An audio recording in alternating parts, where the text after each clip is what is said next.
Hey, what's going on, everybody? This is Tyrone back with Tech Life. And man, so much to unpack from T-Mobile's earnings and the call and all the numbers. So this will be a longer video. This will be the last video of the day. So grab your snacks, your dinner, whatever it is you drink or snack on, grab that and let's get right into it. So briefly, I will announce again, I'll make a separate video in the morning. The FCC officially granted T-Mobile to close the Mint Mobile merger, and during the earnings call, they announced they expect that to close May 1st. So that's a done deal. That little lawsuit or whatever that was put in by this company, it's a done deal. T-Mobile is closing that May 1st, and we move on from that. Now we see how T-Mobile integrates, how they make use of Mint Mobile's direct to consumer. So I just wanted to talk about that to open up the video briefly. So you guys can be in the know, and then tomorrow I'll make a separate video. So T-Mobile had an awesome Q1 for the company. They now, by a good margin, have the highest free cash flow in the industry for the quarter. That's a first for the company. I'm surprised they didn't discuss that even more. They came in at, I think, 3.3 billion. Verizon came in at 3.1, or AT&T, and I think AT&T came in at 2.7, one or the other. But from what I saw, T-Mobile had the highest free cash flow in the wireless industry. That's a big deal, right? Because that allows them the flexibility to announce a capital light investment into fiber, to announce dividend to investors.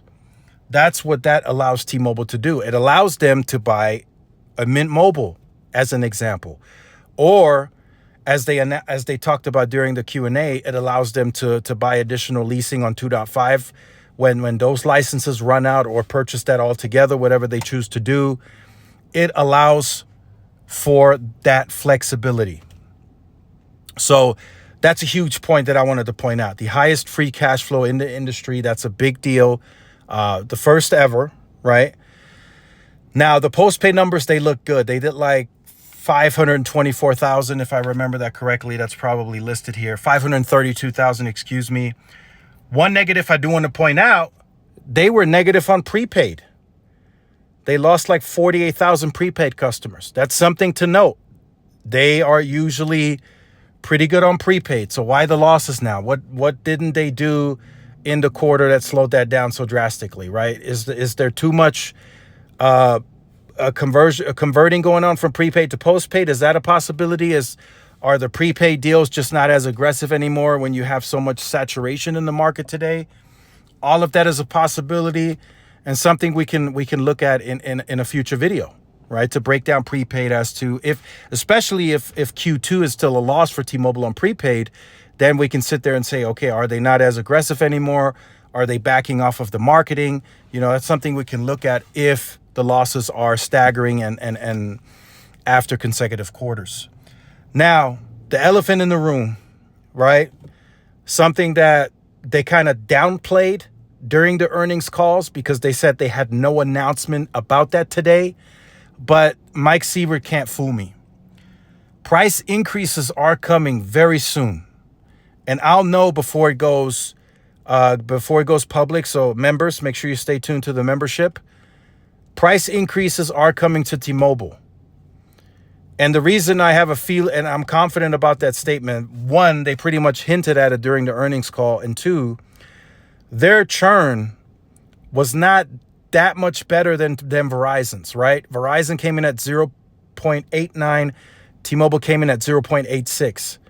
Verizon is priced still far higher than T-Mobile across the board, right? If you add in all of Verizon's plans, right, the Get More, the newer plans, everything across the board, legacy, right, still priced far higher and still going up in price is Verizon on its legacy customers.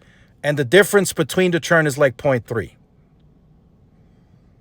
Right? So T-Mobile's probably like, if we increase our price on our legacy customers, maybe our churn will be the same as Verizon's. Because ain't nobody touching AT&T, right? The whole talk that T-Mobile had a few quarters ago, like, oh yeah, we need a couple of more quarters and then we'll put the competition in the rear view. I don't know if anybody will touch AT&T. AT&T has consistently been the lowest on churn. And in this quarter, they are significantly lower than the competition. Verizon 0.89, T-Mobile 0.86, AT&T came in at 0.272. That is significantly lower. So what is AT&T doing behind the scenes that the others aren't?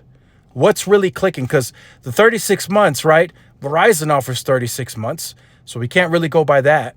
Has the new and existing customers, right, that deal, has that really resonated with the base so much that it drove churn that low, right? Because AT&T continues to advertise that. That is their continued go-to market, and that's been their go-to market for years now, and they're not changing. In fact, they keep aggressively marketing that. So they're not shying away from that new and existing customers get the same deal. So maybe that's helping them keep churn as low as it is. And for a carrier that just had a massive outage for large amount of hours, that just had a huge data breach, their churn was still the lowest in the industry. That doesn't offer massive perks, that doesn't include massive value, and yet they had the lowest churn. So that's something to look out for when it comes to the churn in the market. So I would say, based on the T-Mobile customer, right, that they've been able to gain over the years, a price increase for a T-Mobile legacy customer will probably have the complete opposite effect of any other legacy customer in the industry. So if you raise the pricing on legacy T-Mobile customers, you best believe there's going to be some churn. So that 0.86, if T-Mobile decides to raise legacy pricing in the second quarter, that 0.86 could turn to 0.92, 0.94 very quickly. So that's something that I wanted to point out. And T-Mobile might be okay with that because they also disclosed, and this was supposed to remain relatively flat, they announced about 0.5% of an increase on ARPO. And that got me thinking right away, okay, if they're guiding somewhat of an ARPO and they're expecting an increase when they told us it would be relatively flat for the year, then they expect to raise pricing because they're ARPA focused. They told the market that. They are ARPA focused. Average price per account, not average price per user. And the reason they're focused on ARPA is because they sell smartwatches, they sell tablets, a ton. The sales reps have huge goals that they have to hit for that. They sell FWA to the bunches. So all of that increases the ARPA. And that's something that they're striving for because they said they have such they have such a huge mixed customer base, right? They have the 55 and under, then they serve a lot of business customers that pay more, but then they do have discounts on some of the rate plans, and they have lower pricing on the legacy plans. So they factor all that in, and they tell you, hey, our average price per user is not going to go up, but our ARPA will. But now they're guiding up on ARPU, average price per user, so that signals to me they're getting ready to raise price. So again, I'm just letting you guys know, brace yourselves. If you're a legacy T-Mobile user, your pricing may go up. It's very possible. I'm confident. I'm about 90% confident. And you guys know what happens when I'm confident. It tends to come true. So stay tuned to the membership. And of course, as soon as publicly known, I'll let you guys know publicly. But I think it's coming in the second quarter. I don't think T-Mobile waits around too long. I think they get that out the way, so that way, if there is any bigger negative churn, they'll just get that out the way and then head into the holiday quarter and make up for that somehow, some way.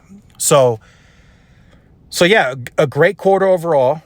They still have work to do. They acknowledged that. They talked a little bit about network, not much. They didn't take any questions off of social media, so not really much there. The Q&A was mostly about fiber questions that T-Mobile didn't want to answer because they couldn't, for one, or they needed a statement from the partner that they're partnering with, and they just didn't want to answer much. But For those of you stuck around to the end of the video, they did announce somewhat of an analyst day on Capital Markets Day.